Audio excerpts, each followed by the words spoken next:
الحمد لله نحمده ونستعينه ونستغفره ونؤمن به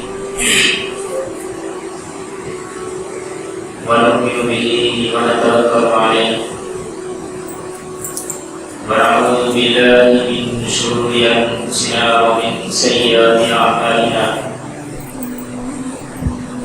من يهده الله فلا مضل له ومن يضلل فلا هادي له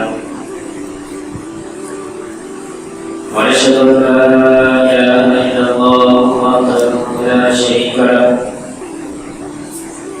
ونشهد ان سيدنا ومولانا محمدا عبده ورسوله صلى الله عليه وعلى اله واصحابه وازواجه وذرياته واهل بيته وبارك وسلم تسليما كثيرا كثيرا. أما بعد فأعوذ بالله من الشيطان الرجيم. بسم الله الرحمن الرحيم. لن ينال الله لحومها ولا دماؤها ولكن يناله التقوى منكم كذلك سخرها لكم لتكبروا الله على ما هداكم وبشر المحسنين. وقال تعالى إنا أعطيناك الكوثر فصل لربك وانحر. وعن عائشة رضي الله تعالى عنها قالت قال رسول الله صلى الله عليه وسلم ما عمل ابن آدم من عمل يوم النهر أحب إلى الله من إهراق الدم وإن الدماء ليقعه من الله بمكان قبل أن يقع بالحوض تطيب بها نفسه أو كما قال عليه الصلاة والسلام. قرآن کریم کی دعائیں اور نبی کریم صلی اللہ علیہ وسلم کی ایک حدیث پڑھی ہے.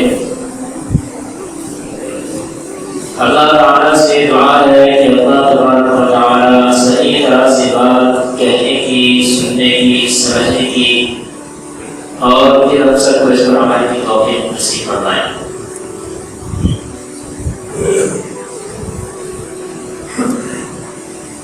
آج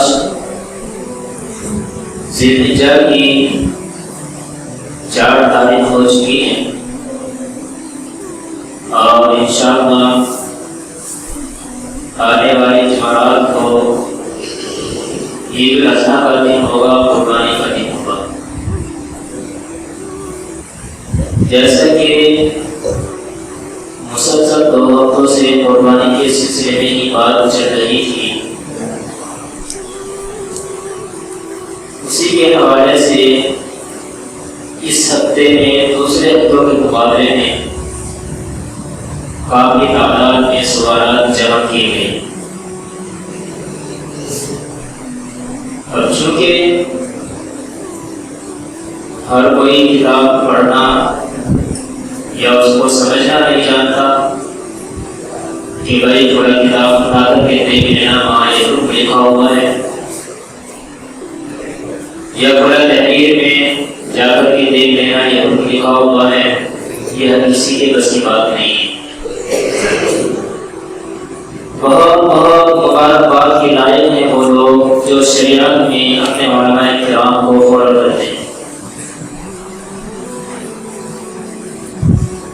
یہ تو وہ حضرات ہیں جن کے دل میں شریعت کی کچھ رمق باقی ہے، یعنی یہ جانتے ہیں کہ ہمیں عقل چلنا ہے اور اللہ تبارک و تعالیٰ کے قریب ہونا ہے، تو ہمیں علماء کرام سے معلوم کر کے شریعت پر چلنا ہوگا. ورنہ اللہ جانے ایسے لوگوں کی تعداد کی کتنی ہے کہ جو شریعت کے مسائل کو معلوم کرنے کی زحمت نہیں اٹھاتے. اسی حوالے سے اس ہفتے میں جو سوالات جمع کیے گئے ہیں ان کی تعداد اس ہفتے کے اندر 21 تک پہنچ چکی ہے۔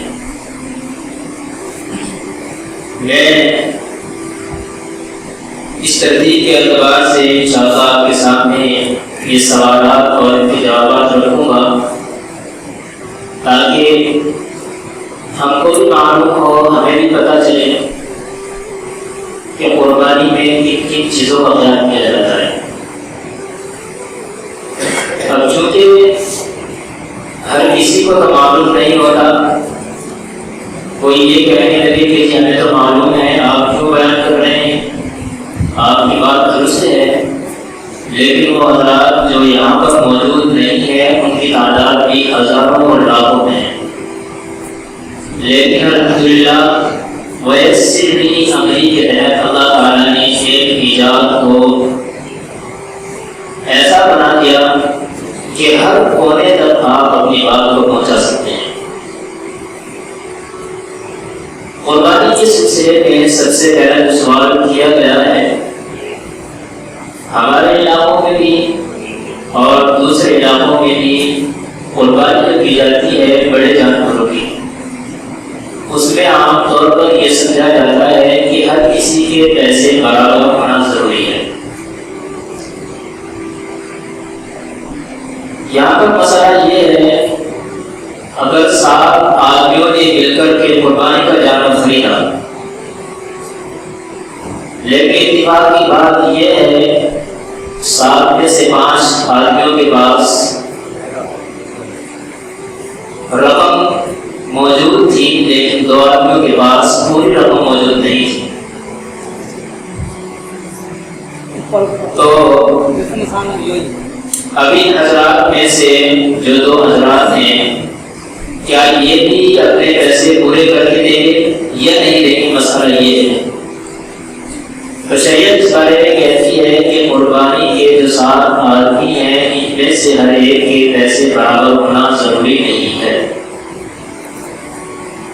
بعض لوگ ہوتے ہیں کہ پورے گھر کے اندر 7 افراد ہیں، 7 بھائی ہیں، 7 بہن ہیں، وہ چاہ رہے ہیں کہ ہم ایک جانور لیں۔ ایک بڑے بھائی نے ہمت کی 35، 40، 50 ہزار کا جانور خریدا اور ان کو کہہ دیا کہ بھائی تمہارے پاس جتنی ہمت ہو تم ادا کر دینا، باقی قربانی تمہاری ادا ہو جائے گی۔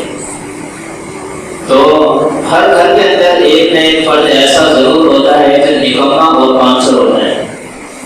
سب کی بات نہیں کرتا، آپ کو الحمدللہ بہت درست ہیں، بہت ٹھیک ہیں، تو کہا جائے گا کہ بھائی اس کی بھی قربانی ادا ہو جائے گی اور ضروری ہو جائے گی۔ البتہ اگر آپ کا بھائی دوسری جگہ پر موجود ہے اور اس کے نام سے آپ قربانی کرنا چاہتے ہیں تو اس کو معلوم ہونا، اس کو بتانا ضروری ہے، اس لیے کہ قربانی ایک عبادت ہے اور عبادت نیت کے بغیر ادا نہیں ہوتی۔ ٹھیک ہے، پھر ایک مسئلہ آتا ہے، ہمارے والدین کا انتقال ہو چکا، ہماری ہمشیرہ کا انتقال ہو چکا، میرے نانا جان کا انتقال ہو چکا یا میری نانی جان کا انتقال ہو چکا، کیا میں اپنے مرحومین کی جانب سے قربانی ادا کر سکتا ہوں یا نہیں؟ تو جواب ہے جی ہاں، آپ اپنے مرحومین کی جانب سے قربانی ادا کر سکتے ہیں۔ اس کی 2 صورتیں، ایک تو صورت یہ ہے کہ آپ اپنے نانا کی جانب سے جو قربانی کر رہے ہیں اس کا ایک مستقل حساب متعین کرا دیں، اس کے پیسے الگ سے دے دیں، یا ایک جانور اپنے نانا کے نام کا جو دنیا سے رخصت ہو چکے ہیں ان کے نام کا لے دیں۔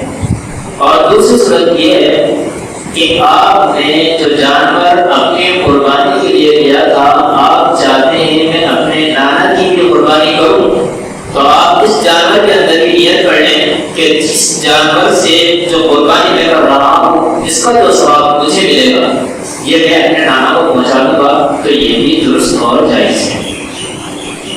صاف ہو گئی بات؟ کیونکہ عام طور پر جب انسان ہاتھ میں چھری لے کر کھڑا ہوتا ہے تو یہ سوال بار پوچھا جاتا ہے۔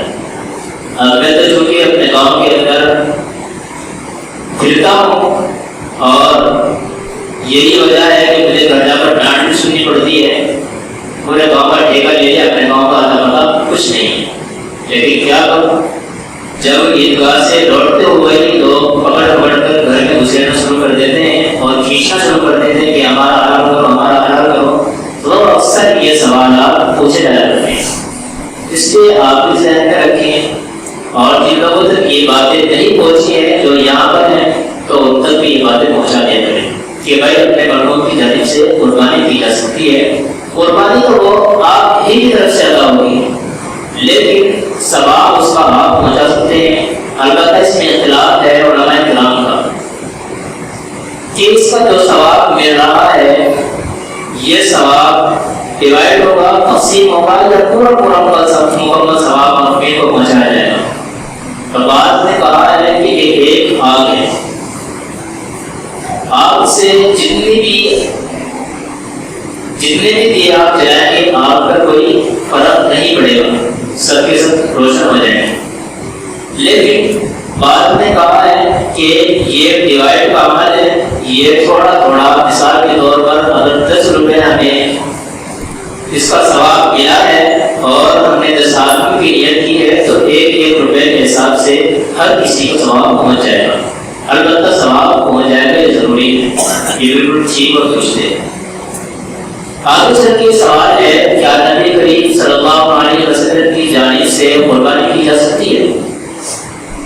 تو شاید آپ کو معلوم ہو اور کرتے بھی ہوں گے, چونکہ آپ صلی اللہ علیہ وسلم نے جو قربانی کی ہے تو آپ کا معمول رہا ہے کہ آپ اپنی جانب سے قربانی کیا کرتے تھے, اور ایک دنبا آپ صلی اللہ علیہ وسلم یہ کہہ کر قربان کیا کرتے تھے کہ یا اللہ یہ میرے امت کے ان لوگوں کی جانب سے جو قربانی کی ہمت نہیں رکھتے.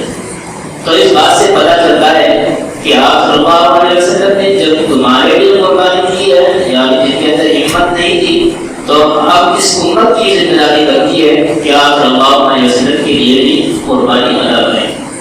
جس کے اندر ہمت ہے وہ کرے, اور جس کے اندر ہمت نہیں ہے وہ اپنی طرف سے کرے گا, وہ صاحب نصاب ہے. یہ بات پہلے آ چکی ہے, صاحب نصاب کو اور لوگ. ابھی ایک فون آیا تھا, اس میں جو سوال کیا گیا تھا کہ جی سونا بھی موجود ہے, چاندی بھی موجود ہے, کیش کچھ بھی نہیں, کیا کیا جائے؟ تو یہاں پر علماء کرام نے لکھا ہے آپ صاحب نصاب ہو چکی ہیں, آپ کے پاس اتنا سامان موجود ہے, تو اب چاہیے کہ آپ کسی سے قرض لے کر قربانی ادا کریں یا آپ کے اوپر واجب ہے. اگر آپ اتنی ہمت نہیں رکھ سکتے کہ بھائی میں قرض لے کر لوں گا لیکن دینے کی ہمت نہیں ہے, تو آپ کے پاس جتنا سامان رکھا ہوا ہے اس میں سے اتنی مقدار آپ بیچنے فروخت کر دیں جتنے کا ایک حصہ یا جتنے کا ایک جانور خرید سکتے ہیں. بہرحال قربانی آپ کو ادا کرنی ضروری ہے اور یہ واجب ہے, ورنہ آپ گناہ کبیرہ کے مرتکب ہوں گے. اور آپ صلی اللہ علیہ وسلم نے ارشاد فرمایا من وجد سعادة لأن يضحي فلم يضحي فلا يدخل مصلانا. جو حضرات قربانی کی صلاحیت رکھتے ہیں, ان کے اندر اتنی حیثیت ہے اگر قربانی کر سکتے ہیں پھر بھی وہ قربانی نہ کرے, تو آپ صلی اللہ علیہ وسلم نے ارشاد فرمایا فلا يدخل مصلانا, ہماری عیدگاہ میں غریب بھی نہ آئے, ہماری عیدگاہ میں حاضر نہ ہو. اب آپ خود اندازہ لگائیں کہ جس شخص کو یہ کہا جا رہا ہو کہ ہمارے غریب بھی نہ آنا, تو کس کی لیے کہا جائے؟ کیا چھوٹے موٹے عمل پر آپ صلی اللہ علیہ وسلم ایسی گھڑی سنا سکتے ہیں؟ آپ اپنے گھر کے اندر اندازہ لگائیں, جب آپ کا بچہ کچھ زیادہ گڑبڑی کر دیتا ہے, کچھ بڑا کام کر دیتا ہے, تو آپ کہتے ہیں تو گھر آ کر کے دکھا دے ٹانگے توڑ دوں گا. آپ کس وقت میں یہ بات کہتے ہیں؟ کیا اس وجہ سے کہ آپ کا بچہ جو آپ نے سامان لینے کے لیے بھیجا تھا اس کو کھایا؟ نہیں, جب اس نے کوئی بڑی گڑبڑی کی ہوگی, بڑا کام کیا ہوگا اس نے, تبھی آپ اس کو ایسے تنقید دیں. تو یہ بھی ایسی وجہ ہے کہ ہماری عیدگاہ بھی غریب نہ آئے. بہرحال اب یہاں پر جو مسئلہ ہے 7 حصوں پر تقسیم کرنے کا مسئلہ ہے, یہ بہت ضروری اور اہم ہے. ہمارے یہاں پر جو گوشت تقسیم کیا جاتا ہے وہ اٹکل سے ہی تقسیم کر دیا جاتا ہے، یہ جائز اور درست نہیں ہے۔ علماء کرام نے لکھا ہے کہ گوشت یہ سودی اموال میں سے ہے۔ سود کسے کہتے ہیں یہ بھی بات آپ کے سامنے آ چکی ہے۔ مثال کے طور پر آپ نے کسی کو 100 روپے اس شرط پر دیے کہ آپ مجھے جب واپس کریں گے تو 110 روپے واپس کریں گے، تو یہ 10 روپے جو زائد ہے یہ سود ہے، تو یہ گویا کہ آپ کے لیے حرام اور ناجائز ہے، آپ کو اس سے لینا اور اس سے استعمال کرنا جائز نہیں ہوگا۔ اسی طریقے پر علماء کرام نے لکھا ہے کہ گوشت کی جو تقسیم ہوتی ہے یہ بھی سودی اموال ہے، سودی مالوں میں سے ایک مال ہے، تو اس کی تقسیم اگر کی جائے گی تو یہ بالکل طور پر اور نام پر کی جائے گی۔ کس طریقے پر کی جائے گی؟ آپ گوشت کے 7 حصے لیں، 7 حصوں کو الگ الگ کر دیں اور اس کے لیے آخر میں تھوڑی سی کلیجی پسا کر کے رکھیں، کیونکہ بعض مرتبہ ایسا ہوتا ہے کہ آپ کا جو وزن ہے، جو ترازو ہے، تو وہ کبھی گڑبڑی کر دیتا ہے، یعنی اگر اس کے اندر مثال کے طور پر 2 بوٹی بھی فالتو چلی گئی تو یہ سود مانا جائے گا، یہ حرام ہو جائے گا۔ تو اس سے بچنے کے لیے میرا لکھا ہے کہ کلیجی کی الگ قسم ہوتی ہے اور گوشت کی الگ قسم ہوتی ہے، تو آپ کلیجی کی 2 بوٹی 7 حصوں میں ڈالتے ہیں۔ اسی طریقے پر جب آپ کلیجی تقسیم کر رہے ہیں 7 حصے کلیجی کے کریں اور ادھر گوشت کی 1 بوٹی 7 کلیجی کے حصے میں ڈال دیں، تو آپ اس سے الحمدللہ سود سے بچ جائیں گے، حرام کام سے بچ جائیں گے، اور یہ سب سے بہترین عمل علماء کرام نے لکھا ہے۔ اس کا یہ بہت خیال رکھنا، چونکہ عام طور پر ہوتا کیا ہے کہ بھائی چلو ایسی بات دو اور اندازے سے ڈھیر لگا کہ ہاں اتنا ہو گیا ہوگا، اتنا ہو گیا ہوگا، یہ قربانی ہے، عبادت ہے، اگر اس میں بھی گڑبڑی کرے گی تو ہمارا کوئی فائدہ اس چیز کا نہیں ہے۔ آگے چلتے ہیں، قصائی جو جانور کو ذبح کرتے ہیں، اور میں نے خود بھی دیکھا ہے بلائے کہ کسی کو ذبح کرنے کے لیے اولا تو یہ بات سمجھیں کہ جب بھی قربانی کا جانور ذبح کرنا ہو تو بہتر اور افضل یہ ہے کہ آپ اپنے جانور کو خود ذبح کریں، لیکن بہت سے وہ ہیں جو دعا نہیں جانتے یا اتنی ہمت نہیں رکھتے، ایسے ڈرپوک بھی مسلمانوں میں موجود ہیں۔ میں نے خود دیکھا ہے جب تک جانور کٹا ہے اور اس کی کھال اور بوٹیاں بن کر کے دیوسی میں نہیں ڈلی، جب تک انسان باہر نہیں نکلا ہے۔ یہ میرا خود کا مشاہدہ ہے، اور جیسے اس زمان پر پہنچا ہے سب سے پہلے بیٹھا ہوا نظر آیا ہے، تو ایسے بزدل بھی موجود ہے۔ اسلام بزدلی کا نام نہیں ہے، اسلام آپ کو سکھا رہا ہے، اور حتیٰ کہ آپ صلی اللہ علیہ وسلم نے تو ارشاد فرمایا کہ عورت اپنے ہاتھ سے بھی جانور کو ذبح کر سکتی ہے۔ اگر وہ قربانی کر رہی ہے تو وہ اپنے ہاتھ سے ذبح کریں، لیکن اس کا کہا ہے، اس کو لطیفہ مان لیں کہ بھائی بعد میں آپ بچ کر کے رہنا، چھری کو چھپا کر رکھ دینا، کہیں ایسا نہ ہو کل بیٹے کی جگہ آپ ذبح ہو جائیں، تو یہ گویا کہ لطیفے کے طور پر کہا جاتا ہے، لیکن عورت کے لیے اپنے جانور کو ذبح کرنا جائز ہے۔ تو میں کہہ رہا تھا جانور جب ذبح ہوتا ہے تو اس کی 4 ڈگی ہوتی ہیں، سانس کی اور کھانے کی، اور 2 سائڈ کی ہوتی ہیں خون کی۔ ان 4 لوگوں کو کاٹنے کے بعد ایک گڑبڑی بہت زبردست انداز میں کی جاتی ہے۔ اللہ نے انسان کا جو دماغ رکھا ہے اس کے اندر ایک چیز ایسی رکھی ہے کہ جو سوچنے سے پہلے وہ عمل کر دیتی ہے۔ مثال کے طور پر آپ کا ہاتھ کسی آگ کے انگارے پر رکھا گیا تو آپ اتنا سوچیں کہ اس سے پہلے آپ ہاتھ ہٹا لیں گے، تو یہ اللہ نے بہت زبردست چیز رکھی ہے، سوچنے سے پہلے ہی کام ہو جاتا ہے۔ اور اگر آپ اتنا سوچنے میں لگائیں گے جب حادثہ ہوتا ہے تو اس میں سوچنے کا ٹائم نہیں ملتا۔ اگر آپ سوچیں گے کہ ہٹنا کے نیٹ میں اتنا کام ہو چکا ہوگا اور فکر بن گیا ہوگا، تو یہاں پر اس کے نفرے میں 4 لوگوں کو کاٹنے کے بعد اس کے نفرے میں بار بار چھری مارتے ہیں، یہ درست اور ٹھیک نہیں ہے۔ جب تک جانور کا خون بہترین طریقے سے نہ نکلے اس وقت تک جانور کا جو آپ نے دیکھا ہے جب بھی کوئی بیماری پیدا ہوتی ہے آپ ڈاکٹر کے پاس جائیں گے تو سب سے پہلے کہے گا کہ آپ کا بلڈ ٹیسٹ کیا جائے گا، آپ کا خون ٹیسٹ کیا جائے گا، اس کی جانچ کی جائے گی۔ اس سے پتہ چلتا ہے کہ جتنی بھی بیماری ہوتی ہے یہ خون کے اندر ہوتی ہے، اور جب آپ نے اس رگ کو کاٹا ہے جو اندر والے رگ ہے جس کی وجہ سے جانور کے دماغ پر جو سگنل ملا ہے کہ بھائی کچھ حادثہ ہوا ہے جس کی وجہ سے وہ پورا خون سپلائی کر رہا ہے باہر کی جانب، آپ نے اس رگ کو ختم کر دیا، اس کا کانٹیکٹ دماغ سے بالکل ختم ہو گیا، اب جانور نے تڑپنا بند کر دیا تو گویا کہ وہ خون ابھی کچھ نکلا تھا، کچھ اس کی گوشت کے اندر باقی رہ گیا، اب وہ گوشت صاف نہیں ہوا۔ اب خدا نہ کرے اگر اس کے اندر کوئی بیماری ہے تو آپ کے پیٹ میں جائے گا یا نہیں جائے گا؟ تو اس سے بچے 4 رگوں کو کاٹنے کے بعد آپ اپنے مسائل کو، یا اگر آپ خود ذبح کر دیں سائڈ میں ہو جائیں، جانور کو تڑپنے دیں 3 منٹ 4 منٹ، جب تک بھی وہ تڑپے گا تو اس کا خون جتنا زیادہ وہ تڑپے گا اتنا خون اس کا نکلے گا اور گوشت بالکل صاف ستھرا ہو کر کے فریش ہو کر کے آپ کے سامنے آ جائے گا۔ اس سے آپ محفوظ رہیں گے، بیماری سے بھی بچیں گے۔